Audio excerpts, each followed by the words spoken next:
All right, everyone, welcome back to Week 3 preview for the Family Beatdown Fantasy Football League. Getting right into it, USC wins. Wins this past week. They took on Minnesota, albeit not the toughest Big Ten team, but still a good matchup for the Trojans. But we beat them soundly. And Trojans play this coming Saturday against Washington State as they open up their Pac-10 schedule. If there's anything better than a USC win, and that's got to be, and you know this is coming, Jay, it's got to be a Notre Dame loss. And if there's anything better than a Notre Dame loss, it would have to be, I think, a Notre Dame loss in overtime. And if there's anything better than a Notre Dame loss in overtime, it's a Notre Dame loss in overtime on a trick play. You guys were totally asleep on that one. Michigan State pulled the wool over your eyes, exposed you on national television. Wow, what a great game. But of course, the Irish can always redeem themselves. They host Boston College this coming week. I don't know if it's in Boston or in South Bend there. But Boston College always plays them tough. It's always a tough Catholic school kind of matchup as the Eagles come in. So it's possible Notre Dame loses 3 in a row. We'll see. I'm actually picking Notre Dame. Anyway, enough of that. I wanted to talk a little bit about and point out that I changed the defensive scoring 2 weeks ago. I don't know if anybody caught wind of that. But what happens on defense is the minute the game starts, that your defense starts playing, you get credited with 20 points. Or you were getting credited with 15. And that's what I did is I raised it up to 20 points. And then as your defense gives up points allowed, that 20 points decrements, and it helps calculate into your final score. So what I did is I upped the default amount, the initial amount, to 20 points, and then I scaled it back. So then over time, I think you have to give up as many as 28 points. If you give up 28 points, your defense is going to count 3 points for you. But I just thought we might be able to get a little bit more production out of the defenses that way, and frankly, in all the other leagues that I've been managing, I always up that default amount to 20. I just kind of overlooked it on this one. So you'll notice that when your defense takes the field, that you're going to get a 20-point bounce the second that game starts. Looking at the recap of Week 2. Another tough week for my picks. I went 3-3 again. I stand 6 for 6, 6-6, I should say, on the season. Can't seem to break away out of the clutter. Some of the games I thought were locks weren't the case. Case in point, I thought I could take Mike Bolden. Mike has got a tough team, I'll tell you. I couldn't. I watched the points tally up, and I couldn't catch up with him.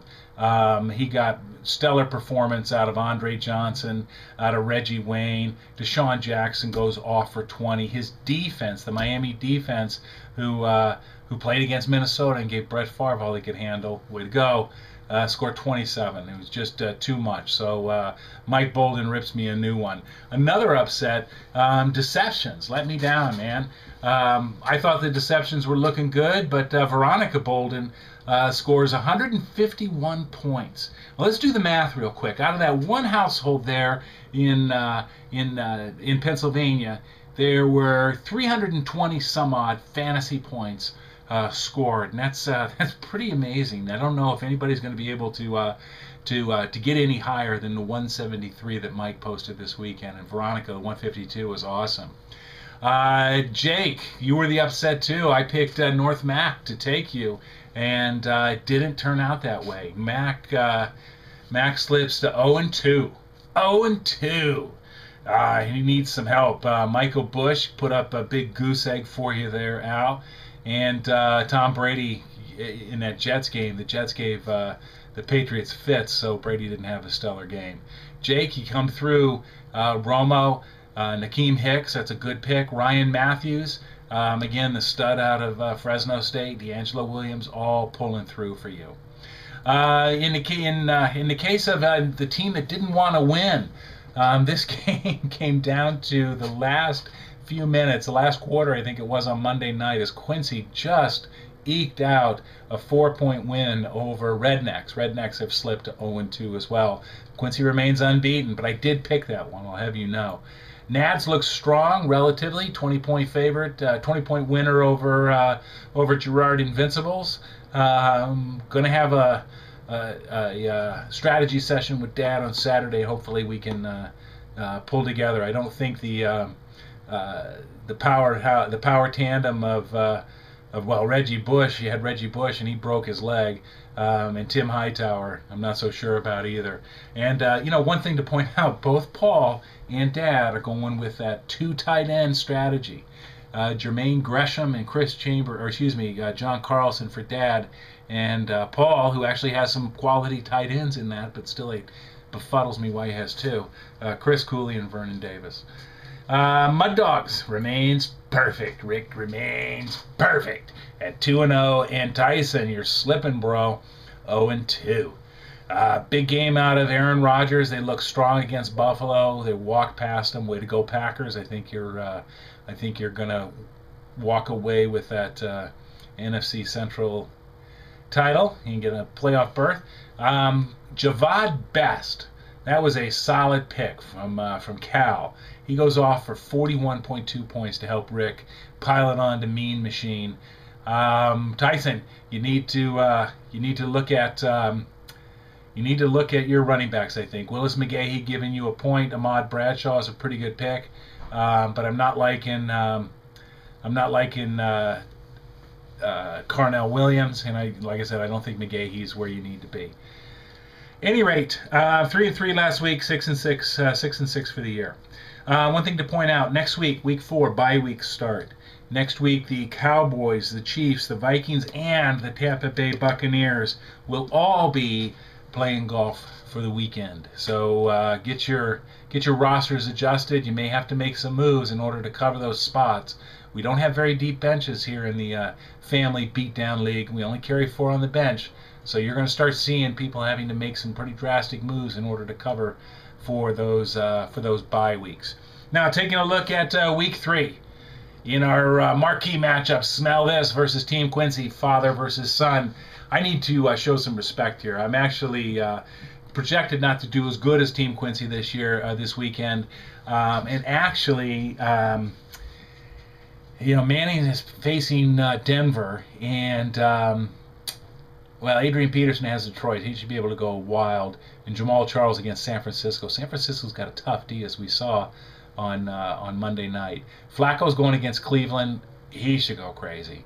Miles Austin has a tough matchup for Quincy against Houston, and Pierre Garçon in Denver up there in the Mile High City. But at any rate, I'm going to go with Team Quincy on this one. I just think it's going to come down to quarterback. I think Denver's going to play Manning a lot tougher than Cleveland plays Flacco. Looking at the Nads versus the Rednecks, I see Paul. I see Paul on this one moving to 2-1. He's got Breeze playing Atlanta. That should be pretty much a cakewalk. Michael Turner should have a pretty good day. Ronnie Brown as well. Paul's sticking with the 2 tight ends, but it's been working for him so far. One thing he needs to watch out for is Michael Turner is back in practice today, but he does have a groin. He might, he's supposed to get the start, but he may not last long. But I still think Paul has the guns to pull this one off over the Rednecks. Looking at the Deceptions versus Blue and Gold, I'm going to, I think, one of the things that starts happening on these undefeated teams is I start bagging on them just out of principle to kind of cast the mojo on them. Jake is off to a blistering 2-0 start and is talking outrageous smack on the message boards. But you know what? That's what they're there for. So bring it on, Jake. Any rate, Michael Vick against Jacksonville. You need to read the newspapers, Jake. Need to read the newspapers. Andy Reid is going with Kevin Kolb for this. You need to read the newspapers. Michael Vick is not getting the nod. At least that's what they're saying. At least that's what they're reporting. It all could be a clever ruse, and out comes Michael Vick at game time. But as of right now, he is not your starter there in Philadelphia. I'm going to give the nod to the deceptions based on that alone, because I don't think Jay can cover up with another premier quarterback. Looking at Mud Dogs versus Veronica Bolden. Veronica, you got to get that running back position covered up. You got Sean Green in there against Miami.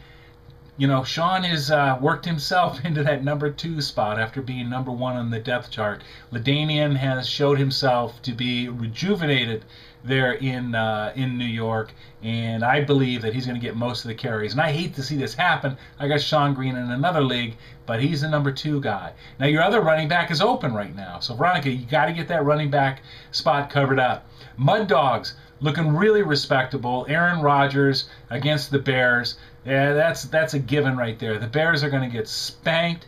Aaron Rodgers is going to have a spectacular day. You got Donald Driver as well. You're totally capitalizing on a mismatch. The Chicago Bears don't have any reason to even show up in Chicago this week. They might as well just phone it in. Packers are going to win big. Mud Dogs are going to win big as well.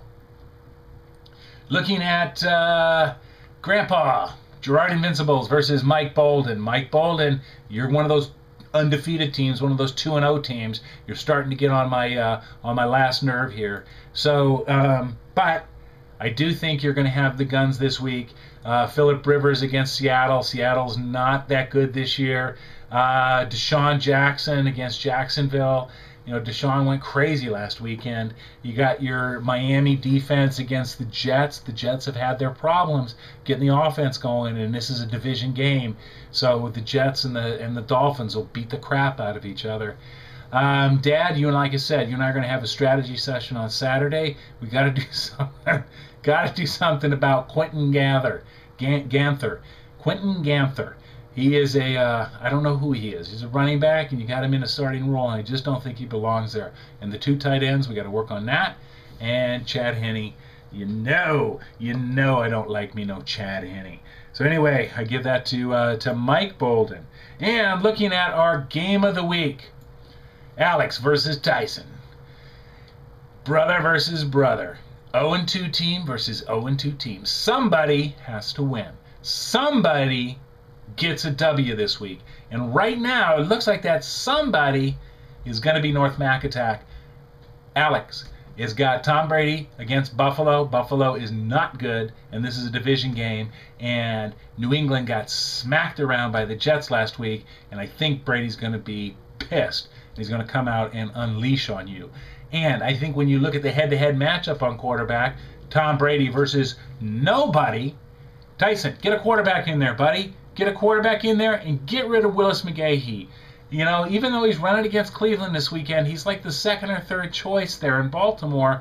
I just don't think he's going to get the carries. I think you need to work on your running backs. And like I said, Carnell Williams, Tampa Bay, he's playing against Pittsburgh. Pittsburgh with Troy Polamalu, who went where, Jake? Polamalu, USC Trojan. Anyway, probably the baddest dude on the football field. Well, anyway, that's our roundup. That's our review. That's our recap. That's our look at week number 3. Everybody have a good week, and we'll see you at the game.